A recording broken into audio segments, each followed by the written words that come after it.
लोकांना वाटतं की कविता कुठून येते. आता हे जे मान्यवर आलेले आहेत आदरणीय व्यास सर, का हो कविता नेमकी असते कुठे कुठे असते. मी काल सरांना एक स्वगत सादर केलं की कविता असते कुठे. पुष्पदलाच्या नाजूक पृष्ठावर का त्याच्या गर्भातील सुगंधात. भास्करानं आपल्या पसरलेल्या सहस्त्र प्रकाश करात की ते सहस्त्र कर ज्या पाना फुलावर पडल्याने त्याला आलेल्या त्याची तेजस्वी धकाकी कुठे असते कविता. चंद्राच्या शीतल चांदण्यात की चंद्रप्रकाशाने नावून निघालेल्या रात्रीच्या कोमल तलावात कविता असते नेमकी कुठे. आदरणीय महोदय, एकदा सांगा तरी नेमकी कविता येते कुठून. काळ्या तापलेल्या ढेकळात राबलेल्या फडफडलेल्या पायांच्या भेगात की या पोशिंद्याच्या अंग मेहनतीनं पाझरलेल्या कामत धुनी नानी सडा सारवण आणि शेतातलं खुरपण करून खरबोड झालेल्या माईच्या हातात. गाव महोदय, कविता नेमकी असते कुठे. नुकत्याच बहरलेल्या प्रेम कहाणीतील प्रेयसी दूर निघून गेल्याने आलेल्या एकाकीपणा की पुन्हा पुन्हा राजबिंड्या तरुणास मागे वळून बघणाऱ्या त्या नाजूक पण पाणीदार डोळ्यात कविता असते कोण. एकदा सांगूनच टाका ही कविता असते कशी. सहानीवर घासून घासून सुगंधित उगळलेल्या चंदनासारखी का माईच्या हाताच्या खमंग चटणी भात भाकरीसारखी. कविता असते कशी, येते कुठून, रचायची कशी हे आमच्या लेकरांना सांगाच एकदा. अतिशय सुंदर कविता राजपंके सरांनी या ठिकाणी सादर केल्या. व्यास सरांनी सुद्धा त्याला तशीच साथ दिली. या दोघांनाही पाहून मला असं म्हणावंसं वाटतं. यांच्यासाठी दोन ओळी. चंद्र धावळा उरला भरती, चंद्र धावळा उरला भरती आणि सुई पाताच्या सुरूच्या पेटतात चंद्र. व्यास सरांचं व्यक्तिमत्व. आणि आदरणीय राजपंके सरांचं तर काय सांगावं. सौंदर्याचे मधुर चांदणे ज्या दृष्टीतून सदा पडावे तीच दृष्टी दृष्टावर पडता भयतयाने दूर पडावे. दोन्ही मान्यवर कवी या ठिकाणी आलेले आहेत. आपल्याला कविता समजून घ्यायची आहे, आपल्याला कथा लिहायला शिकायचं आहे. त्यांच्याकडून समजून घेऊया. पण माझा पहिला प्रश्न व्यास सरांना, कारण सरांनी सांगितलं की मी विद्यार्थी दशेपासून सुरुवात केली. राजपंके सरांनी यशवंत वैद्यनाथ कॉलेजला असताना विद्यार्थी असताना कविता लिहायला सुरुवात केली. मी आदरणीय व्यास सरांना असं विचारतो की तुम्हाला कविता नेमकी कशी आणि कधी सुचली, तर त्याची काय नेमकी प्रेरणा. मित्र, मी विशू खोडगाव नावाच्या गावामध्ये 9वीच्या वर्गात म्हणजे 7वी पासून होतो. पण मी ज्या वर्षी 9वीला होतो 68-69 साली, तेव्हा माझी शाळा 2 इमारतीच्या मध्ये जो गॅप होता त्याला पत्रे ठोकून अगदी जमिनीवर वर पत्रे, तिन्ही बाजूनी पत्रे. त्या वर्गामध्ये मी 9वीला होतो.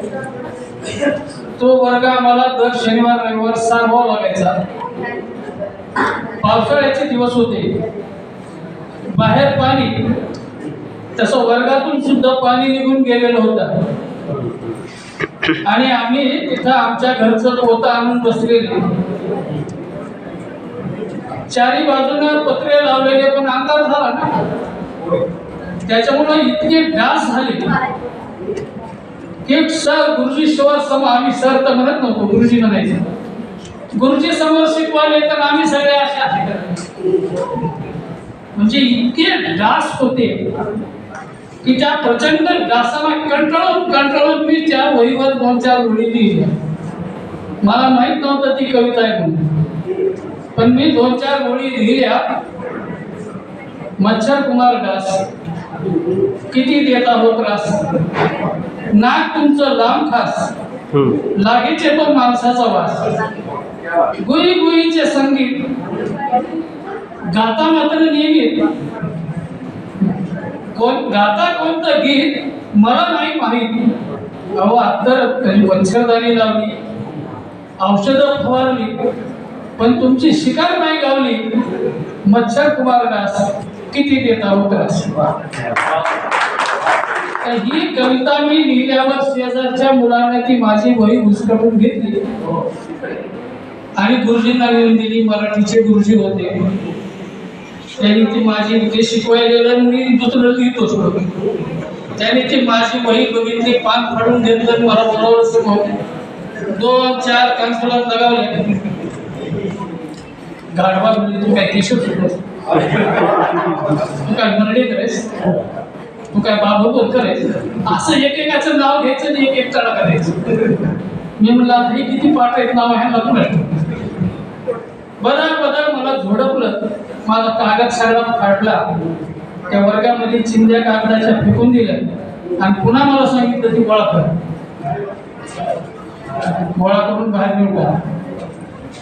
ही माझी पहिली कविता. आम्ही घरी जाऊन वडिलांना सांगितलं की मला असं वर्गात झालं, मला पूर्ण मारलं आणि माझा कागद फाडला. मी काय लिहिलं होतं ही म्हणजे कविता आहे, सुरुवात आहे म्हणजे, पण कागद फाडला म्हणजे तुझं डोकं थोडंच फाडलं. वडिलांनी मला कळवला जाऊन एक वही आणून दिली आणि त्या वहीत ते नाटकही सुचलं तर ह्याच्यात लिहायचं. तर माझे वडील शिक्षक होते. ती माझी पहिली कविता. पण मित्र हो, कविता लिहिण्यासाठी असं काहीतरी घडावं लागतं की मनाला तुमच्या चटका लावलेला पाहिजे, तुम्हाला दुःख देणारं पाहिजे, तुम्हाला काहीतरी चेतना देणारं पाहिजे आणि स्वतःला म्हणून आश्वस्त करणारं पाहिजे. आपोआप ओळी उतरल्या. दुःख, चेतना, यातना, प्रतिकूल परिस्थिती याच्यामध्ये काव्य लपलेलं असतं. काय सुंदर. म्हणजे केवळ उबदार मायेच्या त्या सगळ्या परिवेशातच कविता सुचली असं नाही. म्हणजे प्रतिकूल परिस्थितीमध्ये सुद्धा कविता सुचते. खूपच छान, खूपच छान. सर, आतापर्यंत हा जो आपला प्रवास आहे, म्हणजे अगदी लहानपणी विद्यार्थी असताना आपण कविता लिहिली, नाउमेद झाला नाही, अशा सगळ्या वातावरणामध्ये पुन्हा उठला आणि आपलं हे डोकं त्या ठिकाणी तुम्ही शाबूत ठेवून आजपर्यंत एवढा मोठा दीर्घ प्रवास केला. नेमक्या कोणकोणत्या कशा प्रकारच्या कविता आपण लिहिल्या? म्हणजे कवितेचे अनेक प्रकार असतात. विद्यार्थ्यांना या सगळ्या गोष्टी कदाचित अभ्यासक्रमात असतील, पण कविता आपल्या नेमक्या कोणत्या प्रकारच्या आहेत, काय आहेत, याची माहिती आमच्या सर्व विद्यार्थ्यांना द्यावी. आदरणीय व्यास मित्र, मी प्राथमिक शाळेचा शिक्षक, त्याच्यामुळे माझ्या समोर असणारी जी मुलं आहेत ती निवड चौकटणारी गुलाबाची मुलं होती. आणि फुलं पाहिल्यानंतर कोणालाही मनाला आनंद होतो, मन प्रसन्न होतं. मी ज्या कविता लिहिल्या त्या 3 महिन्याच्या, 4 महिन्याच्या, 6 महिन्याच्या मुलापासून, म्हणजे त्यांना अंगाई गीतापासून, अंगाई गीत असतील, बडबड गीत असतील, बालगीत असतील, त्यानंतर महिला लग्नातल्या मंगळाष्टक असतील, डोहाळ जेवण असेल, म्हणजे अशी कुठलीही गोष्ट नाही की नागपंचमी असलं, या सगळ्या पद्धतीवर मी लोकगीतं लिहिली, काही धोडणी लिहिल्या, काही भजनं लिहिली, काही कविता लिहिल्या. जास्तीत जास्त माझा, मी आता सांगितल्याप्रमाणे, माझ्या आई, बहीण, भाऊ यांच्यावरती हा विषय आहे. फक्त एकच गोष्ट लक्षात ठेवायची की त्यांच्या मनातली वेदना मला कळली पाहिजे आणि मी जे सांगितलंय ते त्याला वाटलं पाहिजे की ही माझ्यासाठी अशा पद्धतीच्या सर्व पद्धतीच्या कविता जवळपास मी लिहिलेल्या आहेत सर्व प्रकार. खूप आनंदाची गोष्ट आहे की सरांनी गवळणी लिहिल्या, मंगलाष्टक लिहिले, बालकांसाठी कविता लिहिल्या. कवितेचे किती प्रकार आहेत आणि किती पद्धतीने काव्य लिहिलं जातं. कोणी फटका लिहितं, कोणी पोवाडा लिहितं, कोणी बालगीत लिहितं, किती प्रकार आहेत. सरांना मी विनंती करतो की तुमची स्वतःची आवडलेली या सगळ्या प्रकारातली एखादी कविता आणि तुम्हाला आवडलेली इतरांची एखादी कविता आता सुचत असेल तर विद्यार्थ्यांसमोर कृपया आपण एक सादर करा. कविता तर आपण वेगवेगळ्या कार्यक्रमामध्ये ऐकतो. एखादा असं लोकगीतासारखी कविता सांग. प्रत्येकाच्या घरामध्ये नवीन मूल जेव्हा येतं तेव्हा त्या आधी त्या मुलीला, त्या बहिणीला, त्या सुनेला, त्या मुलीला तिचे दिवस चांगले जावे, ती आनंदामध्ये राहावी तर तुमचं मूल चांगलं होतं अशी आपली धारणा आहे. आणि म्हणून मी कधी न तुमच्या आपल्या कॉलेजमध्ये मुलांच्या समोर मला वाटतं की प्राध्यापकांना सुद्धा कदाचित ती माहीत नसावी असं मी डोहाळ गीत एक सादर करतो. खरं आवडत तुम्हाला?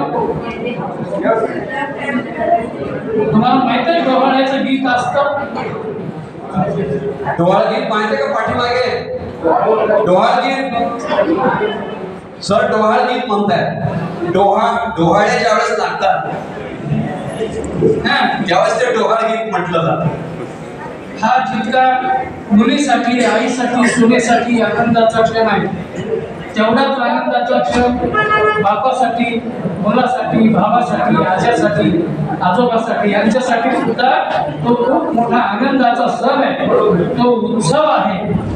आणि म्हणून त्याच्यासाठी आपण या नव्या मुलीसाठी, नव्या मातेसाठी, होणाऱ्या आईसाठी आपण ही कविता एक गीत म्हणतो. मी ते गीत तुमच्या समोर सादर करतो.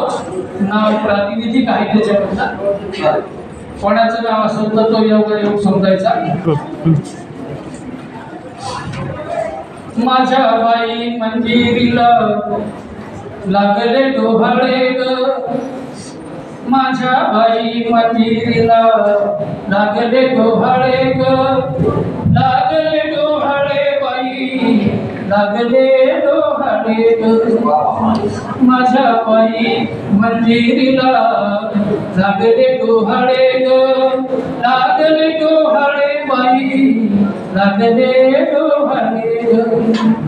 कुलभूषण प्रशांतची सती कशी लाजरी, कुलभूषण प्रशांतची सती कशी लाजरी, गोकुळात आज माझ्या राधा कशी गुजरी, गोकुळात आज माझ्या राधा कशी गुजरी.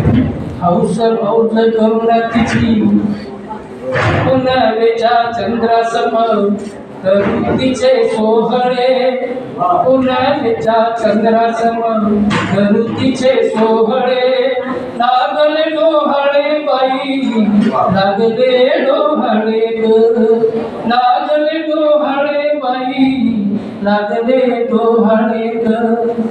काय हवे नको काय विचारा ग कुणी, काय हवे नको काय विचारा ग कुणी. हळूच येऊन सांगा बाई माझ्याच कानी, हळूच येऊन सांगा बाई माझ्याच कानी. हौस हौस करुण तिची उर्मुजात डोहाळे, लागले डोहाळे बाई, लागले डोहाळे ग, माझ्या बाई मंजिरीला लागले डोहाळे ग, लागले डोहाळे बाई, लागले डोहाळे ग.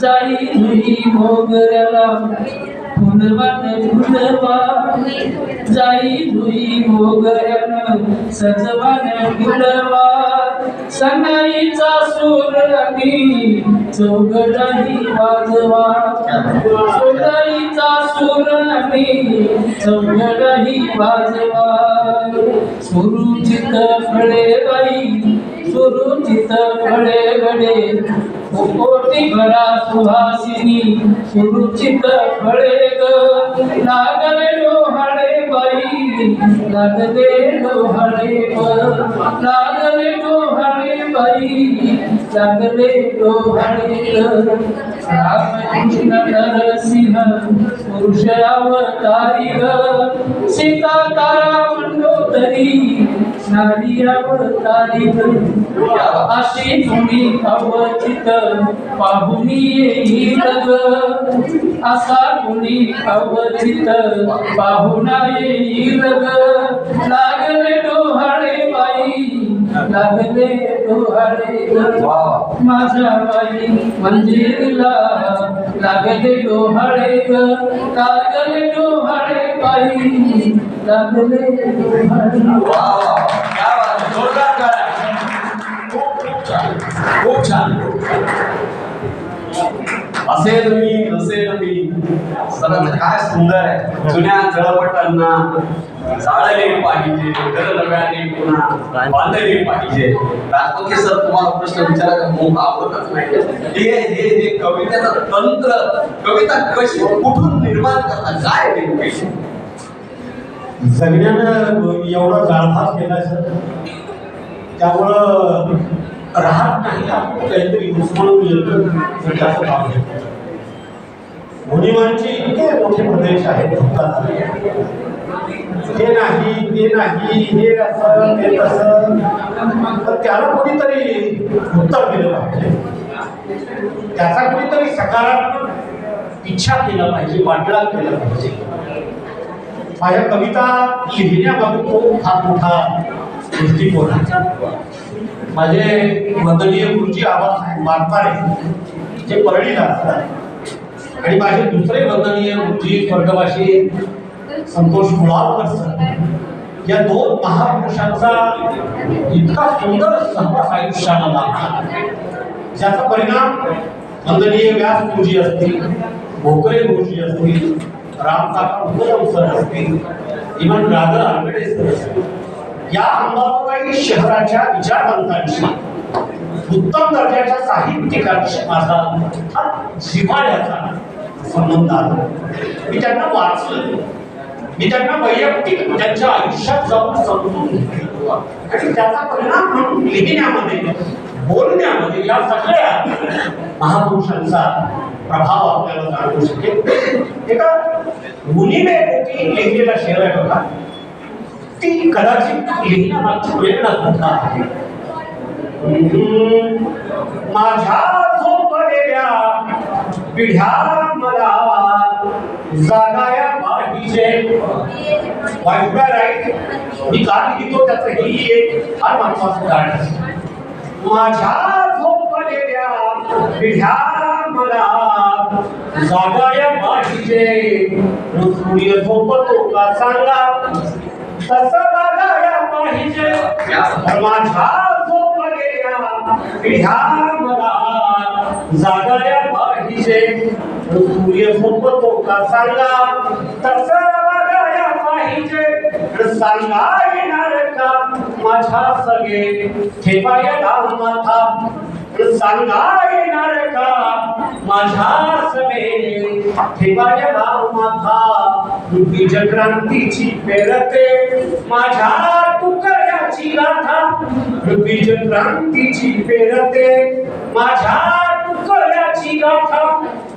हे बघ जगाला सांगायचं की तुकोबाकडे केवळ पारंपरिक कीर्तनापुरता संत पुरुष म्हणून नका की नाठाचे माती हाणून काढली असं म्हणणारा तुकोबा पण आहे.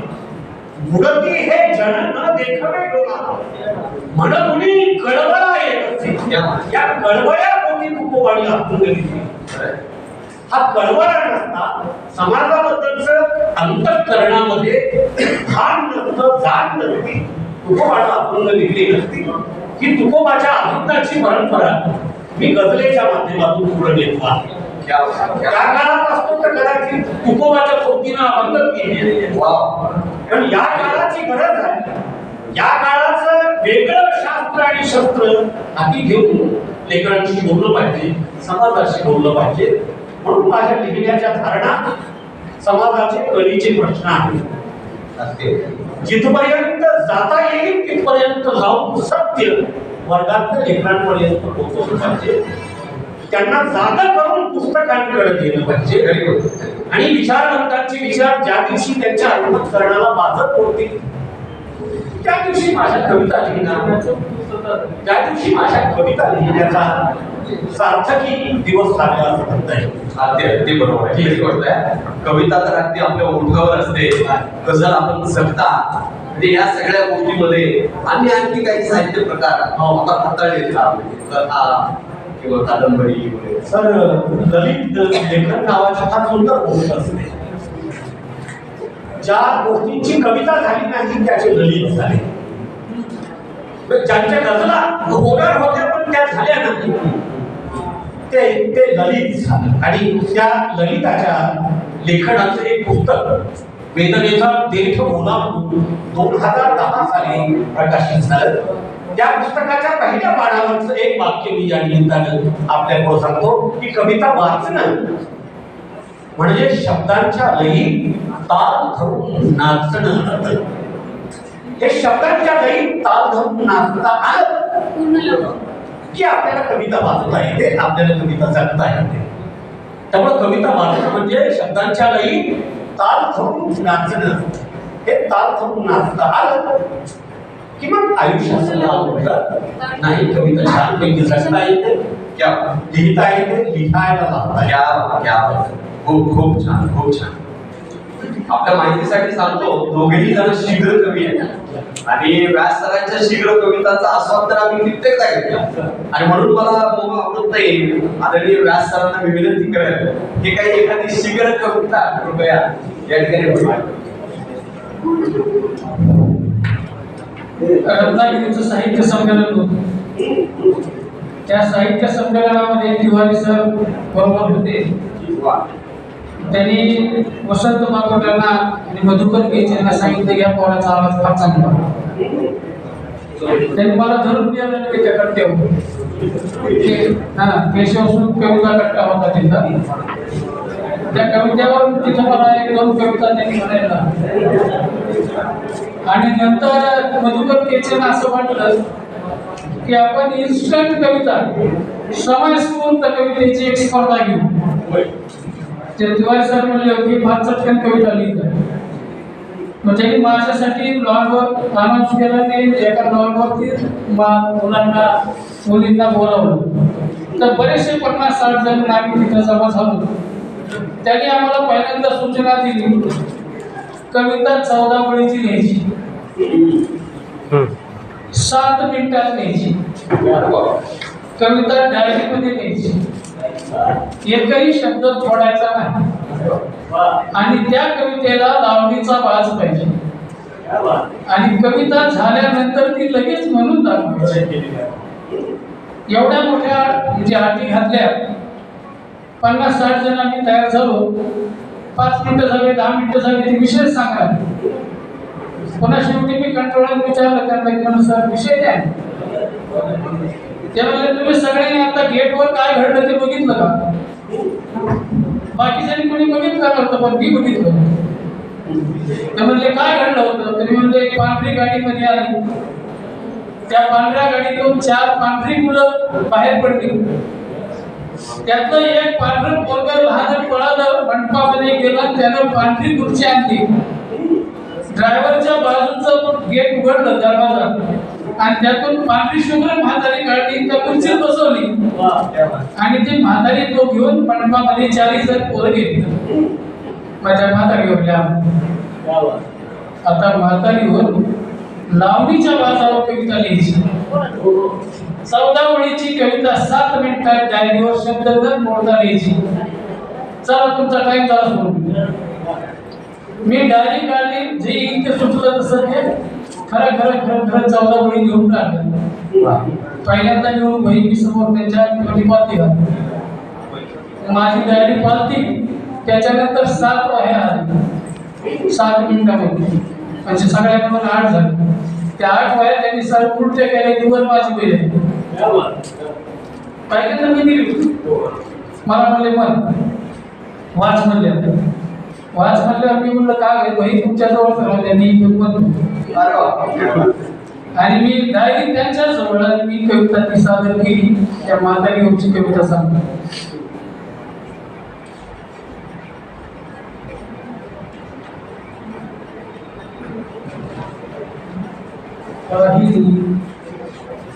एक म्हातारी पाहिली, एक म्हातारी, एक म्हातारी, एक म्हातारी, नयनात शोभती, नयनात शुष्क मोकळी, चेहऱ्यावर डोंगर दरी, नयनात शोभती तळी शुष्क मोकळी, भक्त म्हातारी पाहिली, एक म्हातारी, एक म्हातारी, एक म्हातारी, किती राजे हंस ते झुलती, किती राजे हंस ते झुलती, पद कमलावर मरवरती, त्या मायाजीला जवळ घेऊन कमल चरण झुलती, पाहिली, एक म्हातारी, एक म्हातारी, एक म्हातारी, वट वृक्ष डवले वावरी, म्हातारी, वट वृक्ष डवले वावरी, पान फांद्या झेलितवरी, वट वृक्ष डवले वावरी, पान फांद्या झेलितवरी, पारंब्य देऊन टेका घेऊन टेका देती आधारी, पाहिली, एक म्हातारी, एक म्हातारी, एक म्हातारी.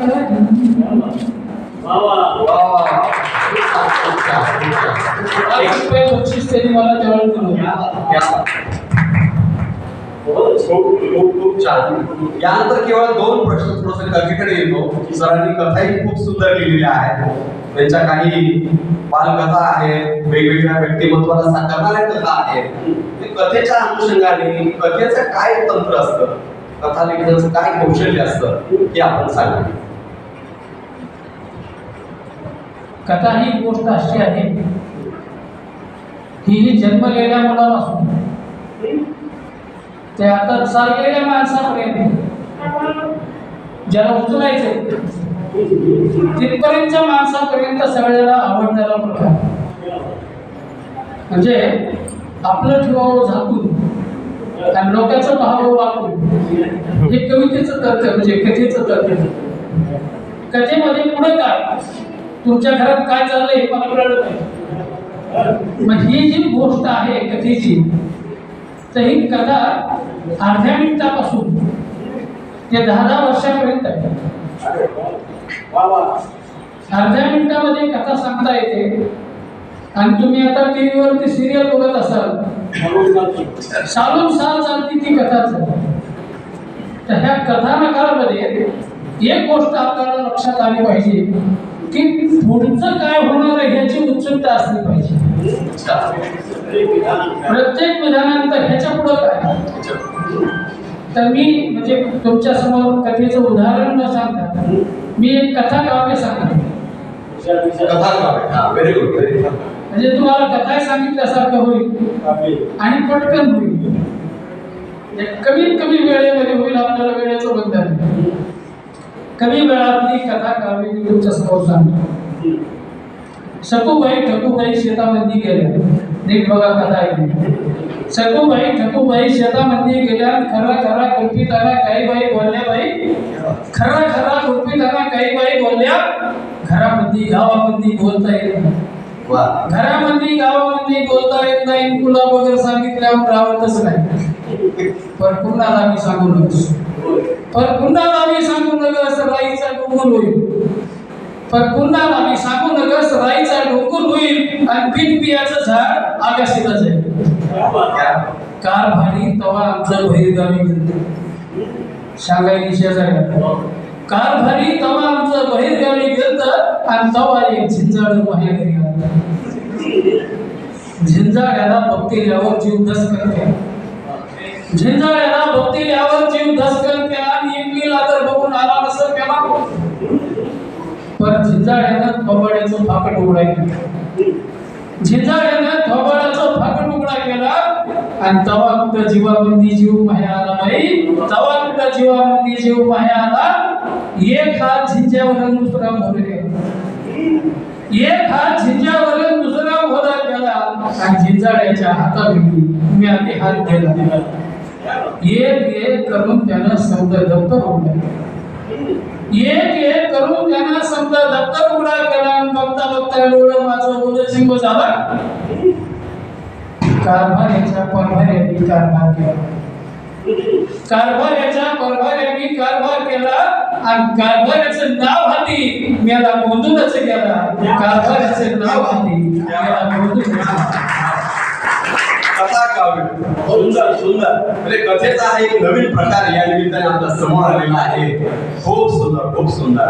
एक आणखी एक प्रश्न विचारतो की कथेमध्ये वेगवेगळे रस पेरले जातात. आपण ते म्हणजे वीर रस असतो, भय असतं किंवा वेगवेगळे रस असतात. आनंद असतो, दुःख असतं. हे सगळे रस नेमके पेरायचे किंवा ते नेमके प्रकट कसे होतात, काय नेमकं कुठे आहे? कुठलाही प्रसंग कथेतून मांडत असताना त्या प्रसंगाचं आपलं किती सूक्ष्म निरीक्षण आहे ही फार गरजेची गोष्ट आहे. आपण एखाद्या गोष्टीचे बारकावे कसे टिकतो, त्यात असलेला मानवी स्वभावाचा तो नैसर्गिक भाग तो त्यात येतो की नाही. अनेक वेळा आपल्याला प्रश्न पडतात हे असतात, हे असतं हे गूढ उलगडून दाखवणारं जे काव्य असतं त्यातूनही तुम्हाला कथेचे धागे होईल, त्यातूनही तुम्हाला कथा सापडू शकते. कुठल्याही साहित्यात मुळात कथा असते. तुम्ही कादंबरी काढा त्यात कथा आहे, नाटक काढा त्यात कथा आहे, कविता लिहा त्यात कथा आहे. कथा आहे म्हणजे आहे काय नाही, काहीतरी मौलिक ते जगात सांगू इच्छितात आणि ते सांगत असताना येणारी जी उत्कटता ती तुम्ही कशी ताणून टाकता. त्यामुळे लवून रस्ता प्रश्न पडतो की हे असे कसं लागतात. सगळ्यांनाच पडलेलं प्रश्न आहे. त्या प्रश्नाचा उलगडा करणार हे 4 ओळीचं कथन असायला लवून रस्ता लदबद लेडी कणसं गाण्या वाटत नाही. यातल्या प्रतिभा शेतीशी ग्रामीण जगण्याच्या संदर्भात असलेल्या गोष्टी येतात की लवून राहतात लदबदलेले कंस गाण्या वाटत नाही. हिसाळा केलेल्या बाबरा वाखड पाहून टाकत. ज्यांना ज्यांना प्रश्न पडतो हे असं असतं त्याचं हे उत्तर पण आहे की लवून राहतात लदबदलेली कंस गाण्या वाटत नाही. हिसाळा केलेल्या वावरात वाखड पाहून टाकतो.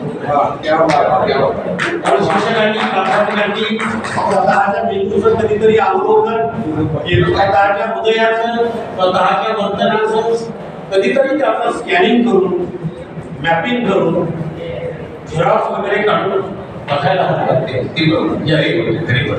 आता एक शेवटचा प्रश्न आणि समारोप की आमच्या ह्या लेकरांना कविता लिहिता यावी, कथा लिहिता यावी, याच्यासाठी एक उपदेश आपल्याला नेमकं काय काही करावं की ज्या योग्य त्यांना हे सगळं सुचेल.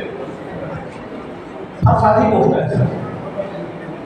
स्वतःला विकारापासून वाचवायचं असेल, ज्यांना ज्यांना वाटतं आपला पाऊल चुकीच्या मार्गाने जाऊ नये त्यांनी वही काढावी आणि त्यावर आपलं मन मोकळं करावं. मी माझ्या विद्यार्थ्यांना, यशवंतराव चव्हाण महाविद्यालयात शिकणाऱ्या विद्यार्थ्यांना ज्यांना कविता लिहायची असते, ज्यांना कथा लिहायची असते, ज्यांना विनोद सुचतो, ज्यांना रांगोळी काढायची असते, अशा लेकरांना एक वही मी दरवर्षी गिफ्ट करतो. किमान 60-70 वह्या नवीन येणाऱ्या विद्यार्थ्यांना दरवर्षी देतो आणि त्या वहीचं एक विशिष्ट नाव ठेवलेलं आहे, मन मोकळं करण्याची जागा. त्या वहीच्या पहिल्या पानावर मी रंगीन पेनाने लिहितो मन मोकळं करण्याची जागा आणि त्या लेकराबरोबरच्या 4-2 गोष्टी मला ज्या वाटतात त्या लिहितो. त्याखाली माझं नाव सही करतो शिक्का विभागाचा मालवाडी ती वही त्या लेकराला देऊन टाकला. वर्षभरात ते लेकरू किमान त्या वहीवर 5-25 कविता तरी लिहून वर्षाच्या शेवटी मला दाखवल्याशिवाय घरी जात नाही. त्याचा परिणाम गोविंद हाके उत्तम दर्जाच्या गजला लिहितो.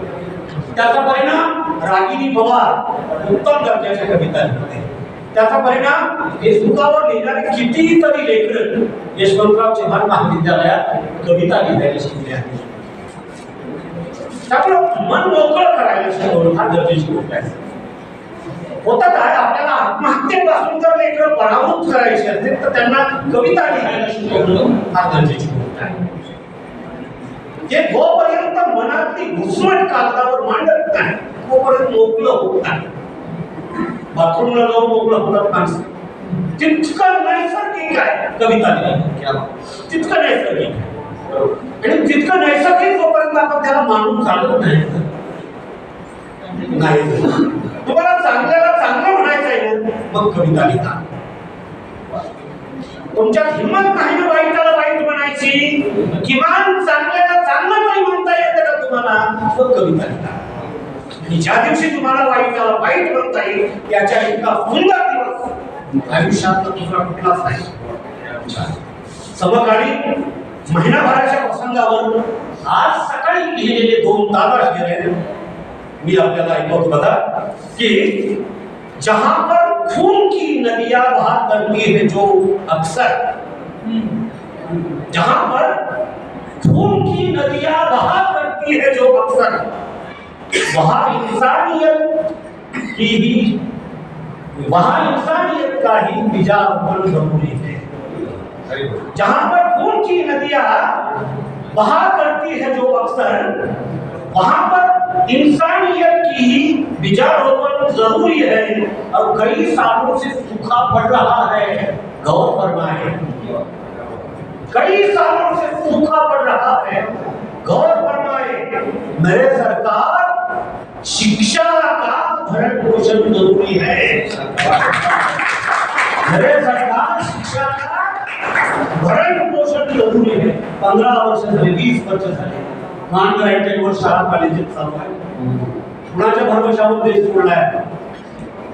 ज्या देशात शाळेत शिक्षण दिलं जात नाही कसला दलिंद्र जनरेशन जन्माला गेला. आपण जबाबदार आहोत, शिक्षक जबाबदार आहोत, संस्था चालक जबाबदार आहोत, सरकार जबाबदार आहे.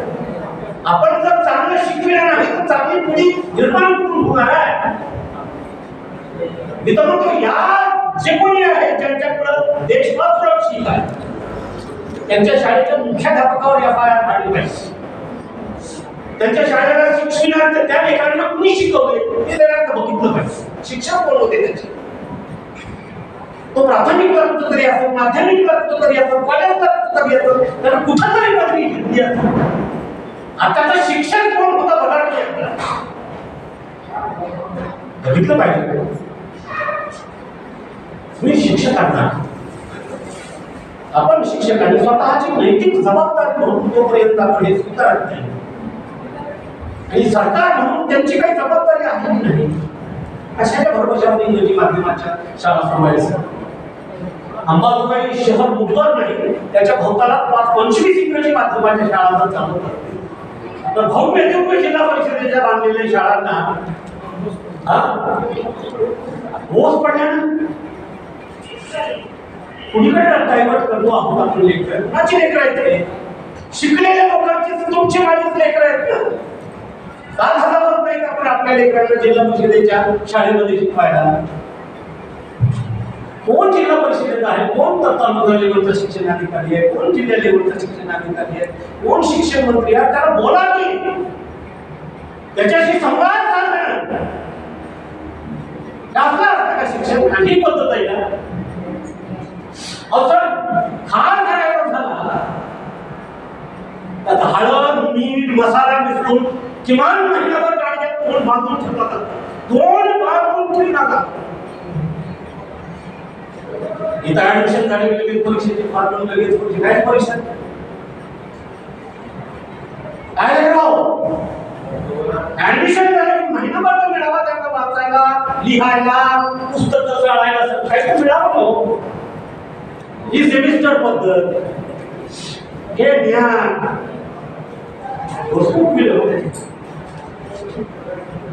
फार चांगलं होतं सर. वार्षिक परीक्षेचं शिक्षण फार चांगलं होतं.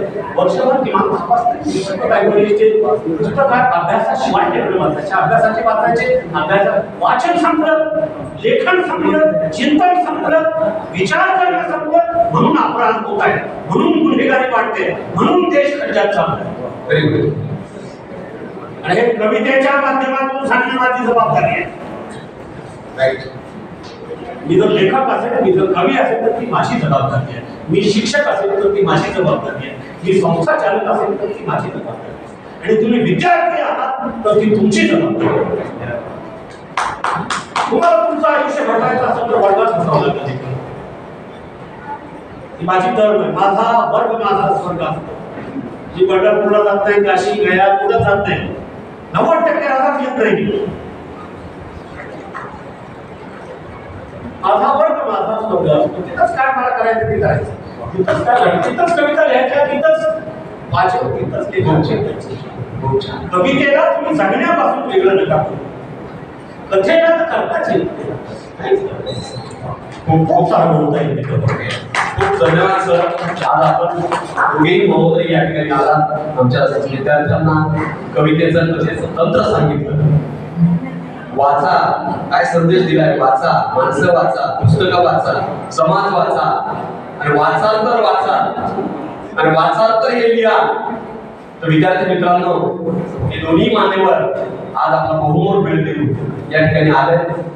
त्या सर्वांचं या ठिकाणी आपल्या सर्वांच्या वतीने, महाविद्यालयाच्या वतीने मी मनपूर्वक धन्यवाद व्यक्त करतो. राजपणे सर, आदरणीय आणि आदरणीय व्यास सर, दोघांचेही मनपूर्वक आभार. आणि आपल्या सर्वांना एक सूचना आहे की आपल्या कॉलेजच्या प्रिमायसेस मध्ये